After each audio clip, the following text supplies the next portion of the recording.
Hey guys, welcome to today's video. I hope all of you are having a wonderful day. With the Zack Snyder Full Circle event coming up, I thought I'd sit down and rank my top 5 favorite Zack Snyder films. Note, this is my own ranking based on my own personal feelings and experiences watching these movies. I don't think everything he does is perfect. No directors are, but I don't think everything he does is garbage either.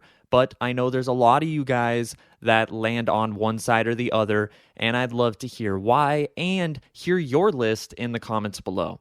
Your guys are going to be different, and that's okay. Be cool. My God! Okay, it's happening. Everybody stay calm. What's the Everybody procedure, stay calm. everyone? What's the procedure? Stay calm. Wait. Everybody calm down. Coming in at number 5 is Zack Snyder's Dawn of the Dead. Yes, I know this movie is a reboot, and there are running zombies in it that make a lot of people mad. But I love the fact that these zombies run. The first quote-unquote zombie movie I ever saw was 28 Days Later, and I absolutely loved that film.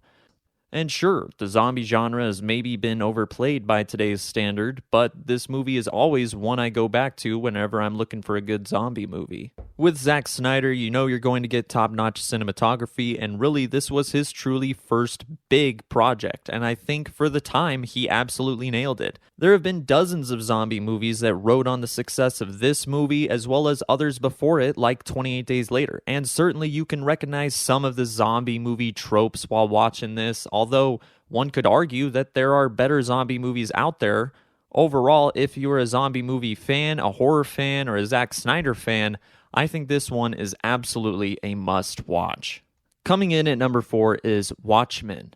Some people might leave the video right now for even including this movie on the list or putting it over Dawn of the Dead, but hey, listen, in a world today where there's shows like The Boys, Invincible, Peacemaker, movies like The Suicide Squad, Deadpool, Logan, Joker, where comic book adaptations are really pushing the envelope and are not afraid to dive into the gore, brutality, darker tones, political themes, and even sometimes nudity, Watchmen in a way was kind of ahead of its time.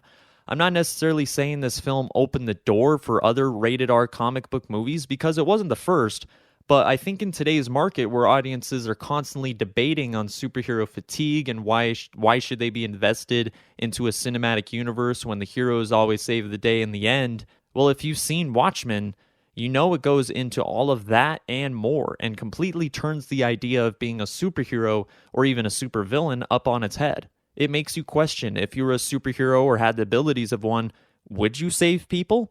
Or if there was a superhero watching someone try to harm you, would you trust that individual with your life? Should they be under control by the government, or are they above civilization as a whole? It has an amazing soundtrack, some visuals to me that still stand up very well today, some great performances from a stacked cast who also, a bunch of these actors went on to play other characters for DC, like Patrick Wilson, who is Night Owl, ends up, of course, being Ocean Master in Aquaman, which I loved, as well as Aquaman and the Lost Kingdom, or Billy Crudup, who plays Dr. Manhattan, always the way I had imagined Dr. Manhattan to be growing up reading the comics, by the way. He ended up being cast by Zack Snyder playing Henry Allen in both versions of Justice League, as well as Jeffrey Dean Morgan as Thomas Wayne. I'm sure I'm forgetting some others as well. This film, like all Zack Snyder films, will not be for everyone, but certainly is one I have multiple copies of. Coming in sadly at number 3 is Batman v Superman Dawn of Justice The Ultimate Edition. Now I know I've really pissed you off. Either I haven't ranked this film high enough for your liking, or the fact that this film is on the list in the first place makes me a toxic fanboy. But either way, I'm here for the ride to find out. When I first saw the movie in theaters and heard that so many people were devastatingly disappointed by it, I was certainly concerned, but it still looked extremely promising to me, with my favorite Superman returning, the big screen debut of Wonder Woman, which was long overdue, and maybe shouldn't have been in this film, but also the introduction to what would go on to be my favorite Batman in Ben Affleck's Batman.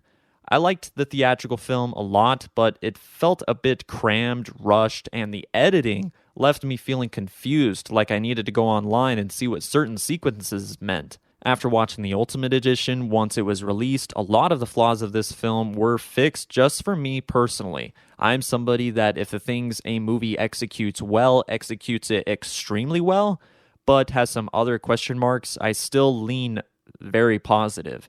I understand I am in the vast, vast minority on this movie, but I do believe after the release of the Ultimate Edition, as well as Zack Snyder's Justice League, a lot more people are coming around on the Ultimate Edition, which has always been better received than the chopped up, edited theatrical version that the studio mandated.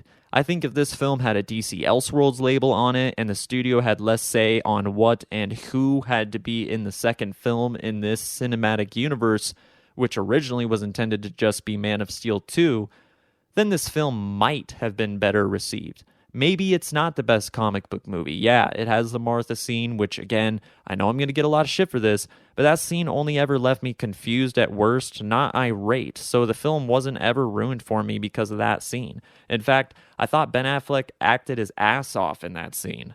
I think although Jesse Eisenberg is not the guy I imagine as Lex Luthor Jr. and seeing what he transitions to in the post-credits scenes of Zack Snyder's Justice League, as well as his full plan being displayed in the Ultimate Edition, I think Eisenberg portrays this version as Lex pretty well. His plan is honestly genius, and yeah, one could argue a lot of conveniences, but he perfectly serviced this movie and had an awesome theme.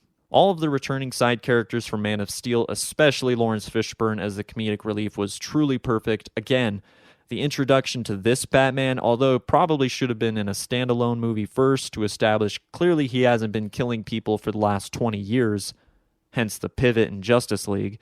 Every time I watch Ben Affleck as Batman, I love him even more and more. I love his theme. I mourn the loss of never getting to see his Batman movie. The action was some of the best in any comic book movie. The score from start to finish was amazing. And again, probably one of the most hated comic book movies. But for my weird ass, Dawn of Justice, the Ultimate Edition, is easily one of my favorites. Coming in at number 2 is Zack Snyder's Justice League. It seems like in certain online spaces, this movie gets a lot of crap nowadays, being more removed from the release of this movie. It might just be from how things have played out in the online space with WB and Zack Snyder, or WB with Henry Cavill, I don't know. What I do know is I never thought Warner Brothers would let Zack Snyder finish this film, and they did, and he did. And what we got was one of, and to a vast majority of my subscribers, the best comic book movie of all time. I liked the theatrical cut of Justice League when it came out. I thought it was fun enough, and I loved seeing the characters I grew up watching and reading on the big screen, but make no mistake, this film in every way makes the theatrical cut look laughably bad, in my opinion. And with a recent rewatch, makes the theatrical film also feel unbelievably fast-paced, like we're sprinting through the plot. This film takes its time to establish every character, their origin story, their motivations, makes you emotionally invested into not only them, but their friends and family, and brings the team together in such a naturally organic way. Ben Affleck's Batman is in full redemption mode for trying to kill Superman, and yet he still gives us a great performance as Batman, which to me at least still felt like Batman, whereas in Justice League felt like Tony Stark at times. Moments from The Flash that I never thought I'd see on the big screen, and really raised the bar for Andy Muschietti when it comes to running through the Speed Force. Wonder Woman was brilliant as always, felt much more of a sequel to the first Wonder Woman movie than Wonder Woman 1984 did, as well as I thought even though Mira doesn't have an accent in Aquaman, they talk underwater a little bit different too.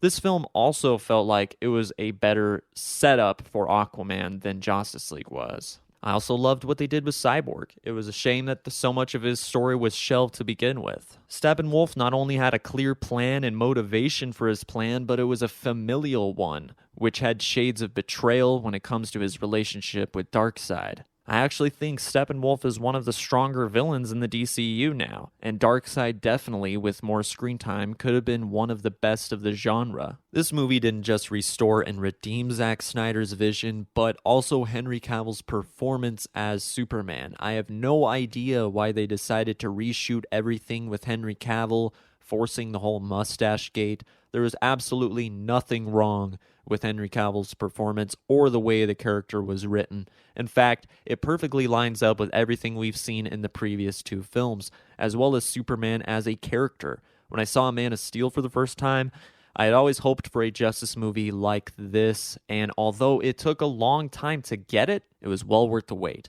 With more time and more viewings, it very well may overtake the number one spot, and I know for a lot of you guys, already has. You are not alone. It's on my phone, too. My name is General Zod. But for me, number one is Man of Steel. I admittedly am a little biased. I saw this trailer for the first time in a showing for The Dark Knight Rises a year previous, and by the end of the trailer is when it was confirmed for me. A new Superman movie was only a year away, and I had no idea it had even been announced. The online movie community was not what it is today back then, but I was still present, and the Man of Steel trailer is what really got me into keeping up with movie news. I would, of course, keep up with DC TV and DC movies, but not so much online news, unless it was the Dark Knight trilogy, but Man of Steel was the one that blew the roof off the building for me. The vision Zack Snyder has for Krypton blew my mind, as I was somebody that thought you couldn't do Krypton better live action than having Marlon Brando standing around ice crystal structures. I was wrong.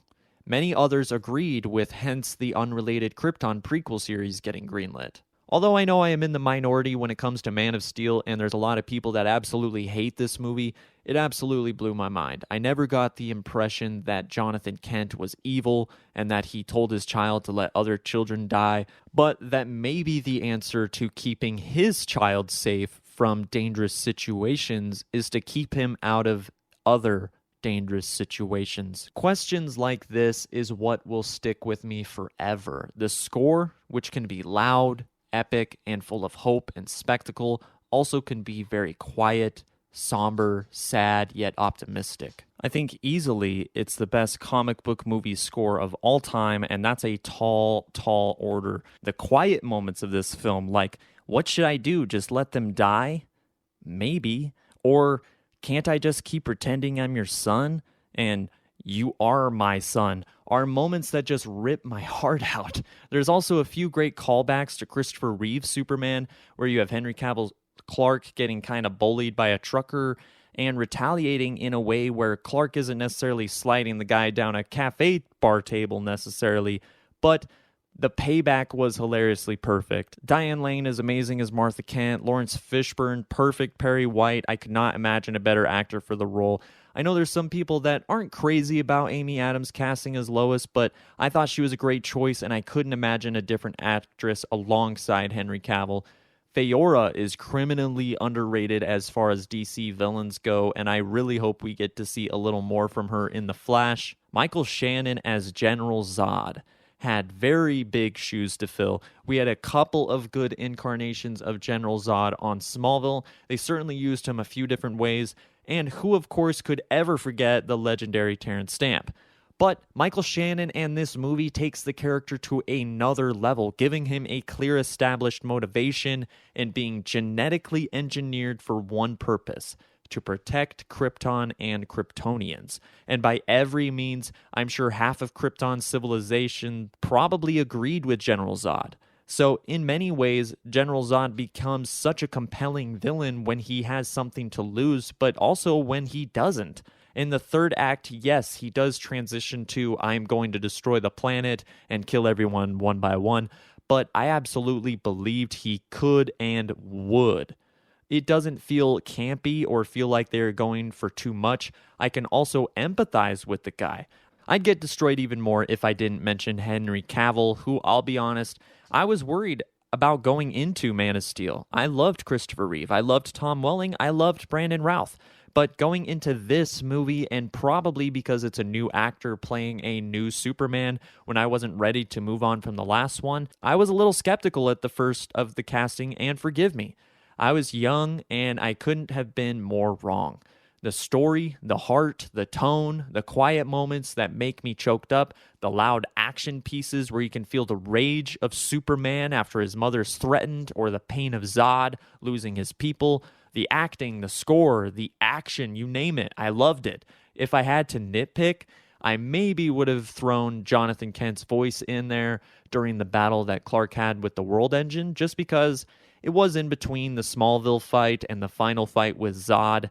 It would have maybe elevated that scene for me a little bit, but there were still some quiet scenes after, and I could not imagine a more perfect Superman movie or a more perfect Superman. So, this is just some of the reasons why I love this movie and why it comes in at number 1. What do you think? I promise, I'm not crazy. I just had a different experience with these movies than you did, or maybe I didn't.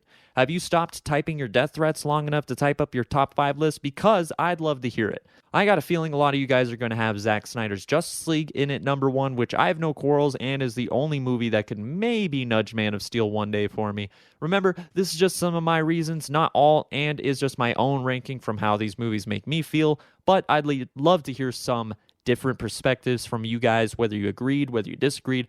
Thanks for taking the time to watch this video. If you got this far, I truly appreciate it. If you like this video and would like to see more rankings like this or more DC content, then please consider subscribing to the channel or giving this video a like, as it truly helps support us and reach more listeners like you. That will do it, and until next time, see ya.